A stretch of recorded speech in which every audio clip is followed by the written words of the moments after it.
Today, we are honored to be joined by Mr. Stephen Lander.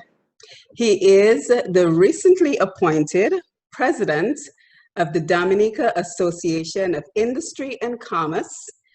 Stephen, welcome to Untapped Potential. Thank you. Thank you for having me. Certainly. Now, by way of introduction, tell us a little bit more of the other positions that you hold and just a little bit more about yourself. All right. So I'll start where you began. Recently appointed as president of the Chamber of Commerce. That follows about 2 terms of being the vice president. You could tell that I probably deferred a potential presidency in that regard because of what I had going on at the time. So I actually served with 2 sitting presidents before actually taking up the role myself.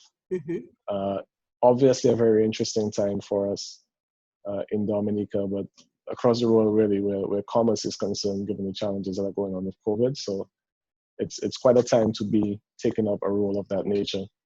Substantively, I serve as the country head of CIBC First Caribbean International Bank based in Dominica.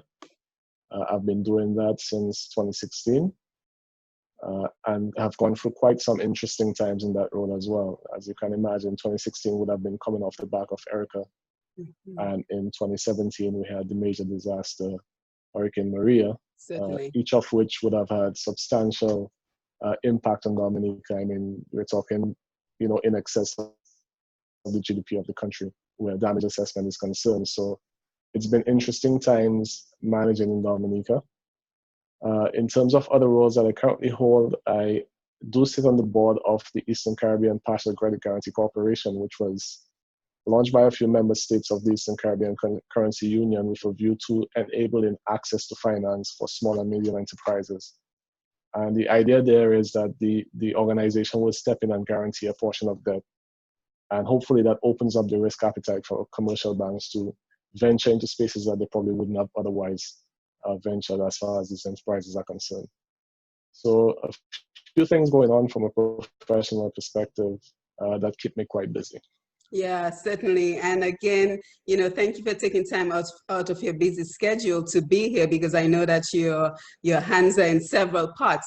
And we're especially proud of you and the man that you've become, because you are from the same humble neighborhood as I am. We're from Bath Estates. And, I don't want to make you blush or anything, but I still remember me and Kathy, your sister, picking you up from school, and that, joyful walk we used to enjoy coming home from school. So we are especially proud of everything that you're doing and the man that you've become today. Yeah, I appreciate that. And that seems like not so long ago, right? I know, but it's a lifetime ago. it's quite a while back, yes. Yes. So one of the reasons, I have you here with us today is, I've been meeting these incredible young men since I started doing this program. And, they've been able to rise to success. So I'm trying to figure out, Stephen, what is the formula for success? For someone like you who comes from such a humble beginning, what is the formula for success? And how can we duplicate and replicate that? So that other young men coming up can attain the success that you have. So keep in mind that is kind of like the theme I'm thinking of for our conversation. But before we delve into that, just tell us a little bit more about your background and how you were able to climb the ladder to success. Yeah, I don't want to get too cliche, but when we were growing up, there was a lot of references about the type of friends that you keep, the type of company that you keep, birds of a feather, and those kinds of sayings. And we kind of tend to brush those off, but I think that they really have meaning. And in my case, I think I was lucky. My group of friends were just a little bit older than me. And so the things that they were thinking about at the time, I probably wouldn't have otherwise been thinking about myself. And I credit, for example, my academic journey, tertiary academic journey, the start of that to a friend of mine called Tony. And Tony is a couple of years older than me. And, my big sister, to your point, went to school. I never thought about going to school. But when Tony did it, all of a sudden, the next semester I was there, right? Wow. Because that was my peer taking a step that I felt that I needed to emulate. And so, I spoke to him about how he got into school, and he helped me through the application. And by the next semester, I was there in school with him. So that has had a lot of influence on the choices that I've made. The fact that I guess my group of friends were focused, probably a little bit more mature in their thinking, and making decisions that I myself was copying, and so reaping the success a little bit earlier than I probably would have otherwise. Right, certainly. So we can see that as an example of positive peer pressure. Right, And it's exactly. so interesting that you said that, because it was the same for me, because we were in a group of girls all at the convent high school, and I think going to Right, a girls' school was especially important because there were no distractions, right, and we kind of just fed off what the other person was doing. So like you said, as soon as one friend decided, oh, I'm going to go to Midwestern State, at the time right. it was just natural for the rest of us to want to Follow suit. pursue that Yeah, path. So it speaks very loudly for yeah. the company that you keep. So tell us a little bit about your ascend at First Caribbean Bank. How did you come into that role? Well, I was actually at the Development Bank, the Aid Bank of Dominica, prior to coming to First Caribbean, and prior to that at the Eastern Caribbean Central Bank. So quite a bit of banking mostly banking actually in my career history. But a mutual friend and business associate knew the person who was in charge of the Dominica business. She was actually in charge of a group of countries at the time. And she had indicated to him that she's looking for someone to lead the Dominica business. And he recommended me. And he reached out to me and said, would you like to pursue this opportunity? And I said, sure. And that struck up a conversation, and we went through all the formalities and so on. It turns out that a few senior executives was visiting the market. So I got an opportunity to meet with them. And, the rest, as they say, is history. But when I jumped into the role, obviously I would have had a lot of market knowledge. I had spent previously 5 years with National Bank of Dominica in a mid-level management role. I had spent a couple of years at the central bank, and then coming back to Dominica in the development bank. So quite a bit of market knowledge, quite a bit of familiarity there, quite a bit of relationships that I could leverage to drive business for this institution. So it was a good fit, and that started bearing fruit. Sorry, quite shortly after I joined. We had a great year, blew our target out of the water in the first year, and then subsequent to that, unfortunately, got struck by Maria. Wow. So that it was kind of 5 steps forward, 10 steps 10 back. steps back. And, that was a bit of a shock. I wasn't here on island when it happened. I'd actually just gone off on vacation, and a day into it, saw the news, and had to find myself flying back to Dominica. Wow. And it was quite, while I sympathize with the people on the ground, obviously, because God knows what they went through. Coming back, the experience for me was very dramatic, because there was no communication. I had no idea what the state of my staff was, my friends, my family, and no idea what I was coming back to in terms of living conditions and all of that. But I knew I had to make it back, because a priority would be to ensure that our team was okay and that we could resume business and serve the public. So quite an interesting experience, one that I would rather not repeat, but it has helped me grow, Yeah, as an certainly. individual and a professional. Yeah. And I always say that is what challenges are meant to be. They're not meant to stop you. They're meant to be Right. opportunities for you to grow. Now, would you say that you've had any mentors along the way who have assisted you with your ascent? Of course, quite a few, and I mean, to the earlier point that we were talking about in terms of who you surround yourself with. Likewise, when I got into the professional environment, I really tried to look at those people, not necessarily within my immediate age group, but people who had achieved certain things in the professional world, and I would always bounce ideas off them. If I was trying to manage a particular situation within my own business, say, here's what I'm going through. Have you seen that sort of situation before? How would you approach this? Was I wrong to take this path? And part of being able to go through that conversation and come out of it with some value is actually being able to be humble and to take the feedback, as given. Sometimes we have this default mode of sort of defending our position, but we have to be open to receive the feedback and probably, make some changes or accept where we might have heard, or what we could have improved in terms of what we're doing, so we can apply that moving forward. So Yes. I had lots of support. I mean, I can rattle off some names like Jeffrey Baptist and so on that always provided me with support in that regard. Yeah, certainly. And you hit the nail on the head, because I think a lot of times, unfortunately, we as young people, I still consider myself young, Yeah. we get You to a are. certain we get to a certain point and we just become know-it-alls. Yeah. We know we've had the little experiences and we think we know it all. And I like the word that you use, remaining humble. Yeah. And remaining open to the advice, especially of people who have walked the shoes that we're trying to fill. Yeah. Yeah, I mean, certainly. we obviously, when you train and you get the academic training and you come out with a degree of zeal, right? You're excited, you have ideas, and what I learned very quickly is no matter what it is, somebody else has seen or done it before. Right. So you can always find someone who, it may not be the exact situation, but they can give you some guidance. And I'm a big fan of not making the mistake myself. Let me learn from what someone else can tell me. Oh, Because beautiful. sometimes it is that they've actually made a mistake. Had I known, I would have done it differently. And here's what I would have done.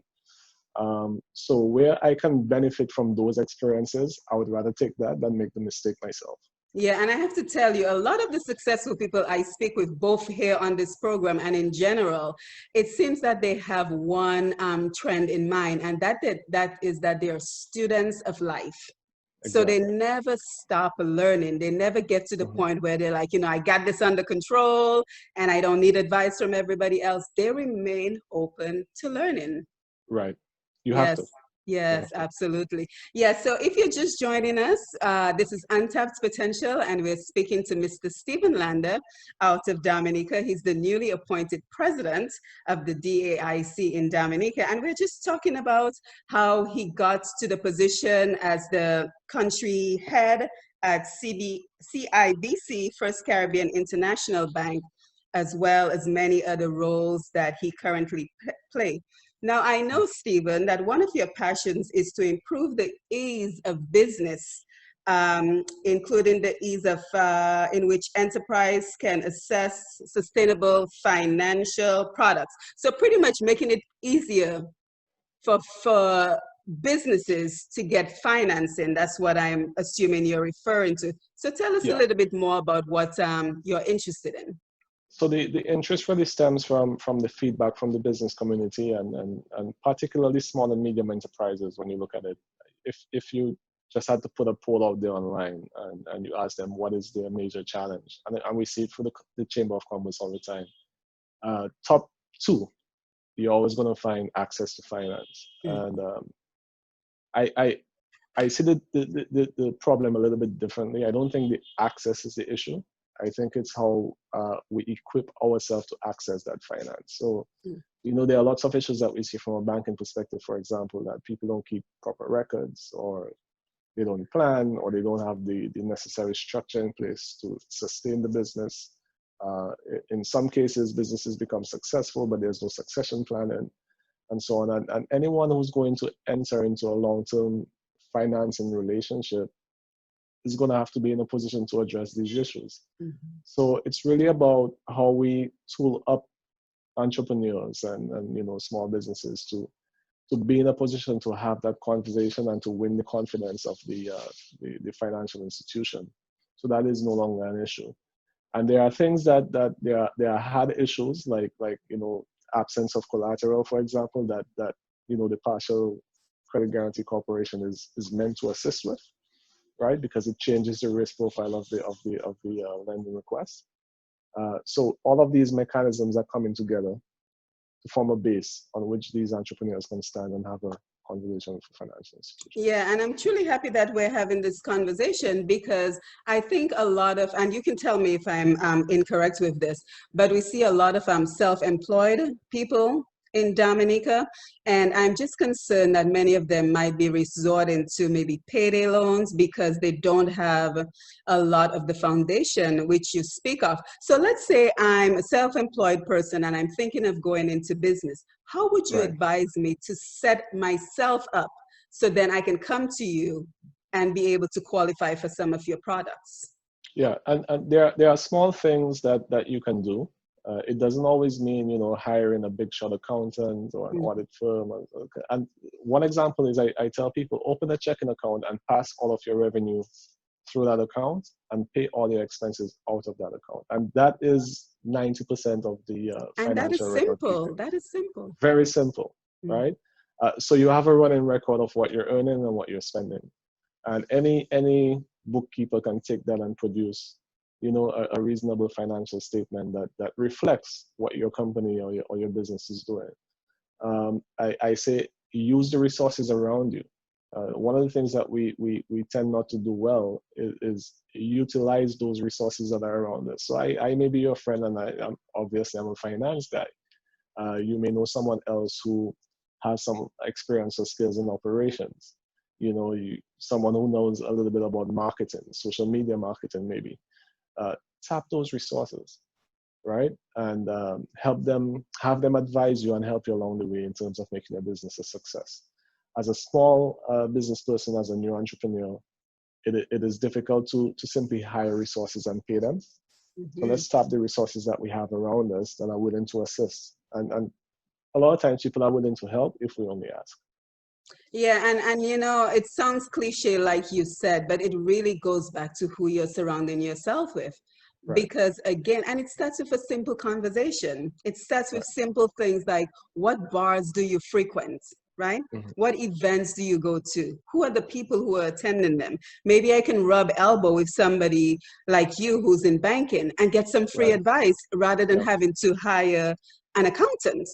yeah, So yep. truly valuable information that you're providing us with here today. And again, if you're just joining us, we're speaking to Mr. Stephen Lander out of Dominica. He's the current president of the DAIC, as well as many other roles that he takes on. And he's telling us that for many small businesses and people who are planning on going into business, simple ways that you can ensure that you have access to the financing that your company will need. Now, tell us more about the DAIC, Stephen, and what is the DAIC for those of us who are not familiar with it? Yeah, so the Chamber of Commerce, if I had to sum it up in a very simple phrase, is an advocate for private enterprise. And that means that we're engaging stakeholders at all levels to ensure that we create an environment, an economic environment where enterprises can thrive in Dominica. Obviously, major stakeholders in that would be the business owners, the government, you know, policymakers, financial institutions, you know, port and customs. All of these elements that factor into trade and the trade environment, we're engaging on a regular basis to ensure that we're creating an environment, as I said, where businesses can thrive. Because that's ultimately what we want. You know, budget consultations and all that kind of stuff, making recommendations to the government as to policy measures they can put in place that is going to assist businesses. So we're a member-driven organization, i.e., you know, we solicit enterprises that exist in the economy to become members of our organization. They pay us a subscription, and we listen to their views, the challenges that they're facing, to inform what strategies we're putting in place to engage the other stakeholders. And that in a nutshell is what it is. So it's open to private and public It, entities? it's open to private entities, Private. but there is extensive engagement with public entities, you know, I in terms see. of lobbying for private interests. So now, as the president, what is your first initiative going to be? What is the first thing you would like to see you guys start working on? Well, there are a couple of things, and there is a big monster in the room that I don't know that everyone is paying attention to, which is the digitization of business, if you want to call it Yes. that. Yes. And I really want for our membership to be ready Mhm. to transact in a different way. COVID was a big help in terms of, drawing some attention to that. People who were shy about digital channels and, let's call it these contactless transactions, suddenly found themselves in a position where they had to engage in that manner. So I think in that sense, it has been a blessing actually to kind of shed light on that issue. Maria was one as well. We had a lot of businesses that lost records, for example, because they didn't back up. They weren't using Wow. cloud storage. They were physical files only. And so imagine, all of your accounting records for the last 5 years have gone Wow. with the wind. What do Literally. you do now, right? Yeah.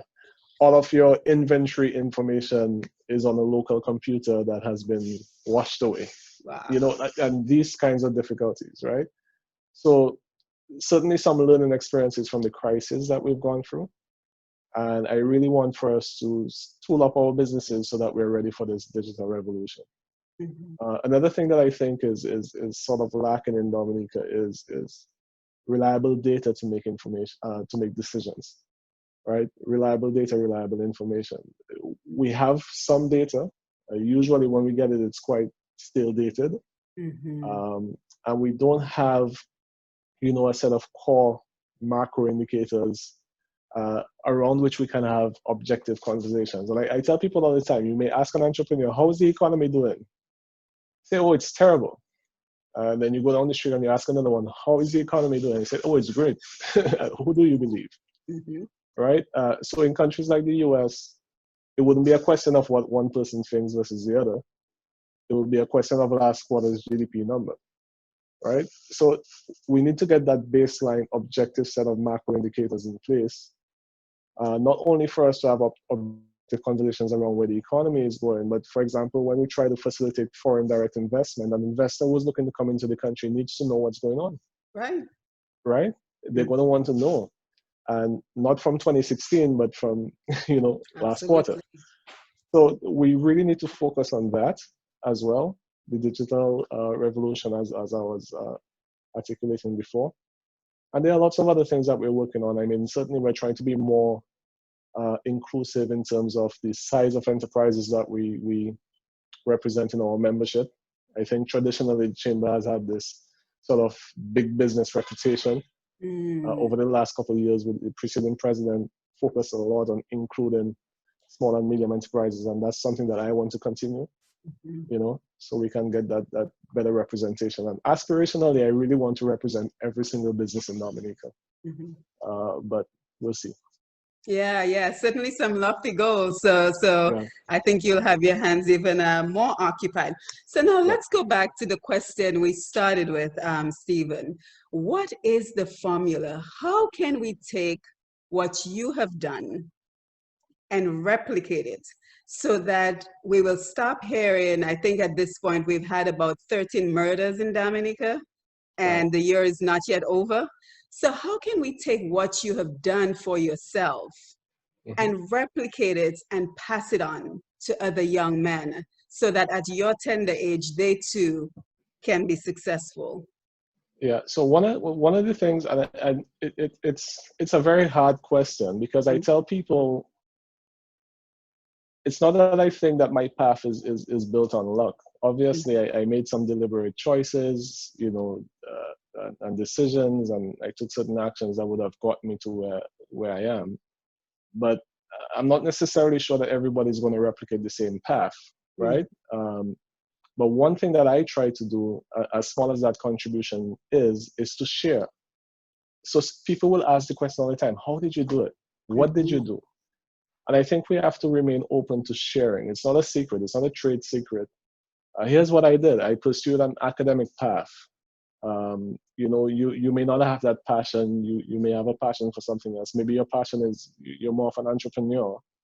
And I can also offer some advice from that perspective. But I think people like me have to remain accessible. Yes. So to the point of where we grew up, Bath Estate, that I'm there all the time. I go back, I talk to the guys, and I have to be accessible to them because they need to see that they have a connection with somebody who came from the same place, Right. right? And was able to take a certain path and be successful at it. So they need to see and touch and feel. I need not be this elusive character that is somewhere in a Beverly Hills mansion, right? So I think that's important. We need positive influences. Back to the point about who you surround yourself with, to be around the younger folks and inspire them to also look toward that path, right? Yeah, and you certainly just made me even more proud because the fact that you're going back to the community and you're serving as an example. And I like what you said, that not everyone is academically inclined. You and I might be, but Mm-hmm. simply having the option of maybe an apprenticeship. If you see someone and you like what they're doing, just Right. ask, can I Yep. just learn for you? Volunteer. Because a Right. lot of times we underestimate the importance of just saying, oh, you don't have a job for me. Well, can I just, help you for a couple of hours and learn? Yeah. Because that experience is going to be more valuable than anything I can pay you anyway. Absolutely. And then you take what you learn from the person, you put your own spin on it, Mm-hmm. and then you create your own. Yep. Yeah, And absolutely. so, and in today's environment, one of the things that I tell people all the time is you have to be very focused about weeding out distractions. And by Hmm. distractions, I don't necessarily mean, having fun. I have fun all the time, I know, I see your right? Facebook. So that's not what I mean. But there are so many things that pull us in multiple directions every day, Yes. right? Tugging and pulling. Here's how to make $500 a day online. Here's something else. Here's a degree that you can earn in 3 months. Like it's information overload and it's opportunity overload, if you want to call it that. So someone has to be very focused about picking what it is that they want to achieve and weeding out all of the noise around it. Because otherwise you're going to be like, it's like the dog comes out of the yard and says 5 kids running and it doesn't know where to turn. Mhm. You have to hone in on one goal and sort of focus all of your energy around that, right? There are multiple interim steps that you'll have to take to get there, but focus your energy on that and take the small wins. I don't know if you've ever seen this video, and Admiral was talking about making his bed every morning. Oh, my favorite, Stephen. You said that I Yeah, got and goosebumps. yeah, and Oh, that's my it's favorite such video ever. yeah, it's a beautiful message because such a simple task, right? But it gives you that sense of achievement, and it starts off your day in a certain way Yes. that you just go on and achieve more things. And so that's why I say take the small wins. Sometimes we have big goals for ourselves. And there's nothing wrong with having a big goal, but what we need to understand, there's a series of small wins that will come between where you are now and actually achieving that. So take the small wins when you can. And if I might just add to that, Stephen, as well. And the other thing we have to keep in mind, and I learned that the hard way, is no one owes us a favor. The Yep. world doesn't owe us a favor, right? So when I started this journey, I wrote a book and, I was so excited and I wanted to get on podcasts and everything. And I would send all these lovely emails and not one response, Stephen. And I would get upset and I would be like down and depressed. And then I thought to myself, these people don't owe you anything, Mhm. right? You sent your email. They didn't ask you to send your email to them. So, Yeah. and it's so easy to get stuck on what is not going well, Yep. right? Instead of focusing on the wins that you're talking about, we get stuck on, in the meantime, while no one was responding to my emails, mind you, my Facebook following was growing by 100 people a day. Right. But I couldn't see that because Yeah. I was so focused on the Too fact that distracted. nobody was Too inviting me distracted. to their podcasts. Yeah. So truly valuable information that you're providing us. So might I ask you, Stephen, on top of everything you're doing, what's next for you? Uh, it's interesting. Right now, I'm working on some stuff academically that I should be done with about December.